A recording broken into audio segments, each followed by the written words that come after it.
Welcome to Hodgepodge Australia. Today I'm going to show you how to cover some styrofoam balls that you can get at the craft shop in all different sizes in some chocolate to make some lovely cake decorations. You're going to want some skewers, some toothpicks, some white chocolate, and a little base that you can stick the skewers and toothpicks into for the drying process.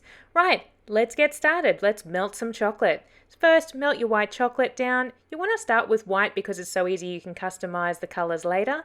Or you can just use luster dust, as you'll see later in the video. So there I have a toothpick which I have stuck into the smallest of my styrofoam balls, and I have dipped it into the white chocolate till it has reached the toothpick. I'm then gently tapping it on the side of the Pyrex bowl that I have there, and I'm also just giving it a slight twirl. I'm just making sure I just have a nice even coat of chocolate on these balls. This is what you're going to do the whole time. You're just going to switch between the size of the balls that you want and the stick that you're going to pop them in. You can see the balls moving around there because I'm blowing on it as well to try to get it to dry a little bit quicker. A little tip, you can see I just used my scissors to help me put the toothpick into the base. That makes sure that I don't come into contact with it with my fingers. Using a skewer, I'm going to tap this around. It is very similar to when you're making cake pops, so it's the same. You just have to have a little bit of patience, and you've got to be willing to let that chocolate drip off evenly. You can tidy up the base with a spoon, just so you don't have any lumps and bumps. It does require a lot of standing around and tapping until you're happy with the size. If you want to color your chocolate, simply get a gel color. Do not use a water-based food coloring because that will just congeal your chocolate and you'll just end up with a sticky mess. So using a gel color until you're happy with the color that you have, you're then going to repeat the process again, just varying between the sizes of your styrofoam balls.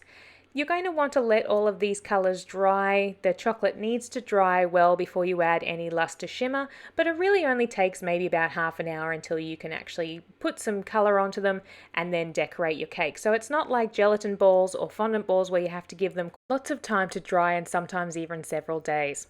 Now when you're adding coloring to these, I have my little blush brush there and I am just dabbing it into my luster dust and adding it on as you would if you were decorating some fondant. Exactly the same process, but it really adds a lovely shine to the balls and really brings them out. It just adds some character to them and jazzes up any cake. When you are done, you can simply apply them to the top of your cake using the skewers and the toothpicks, which gives them nice sturdy holding. You can also just pop them on top of the cake if you'd like, but then you need to make sure that they're really sticking to that buttercream.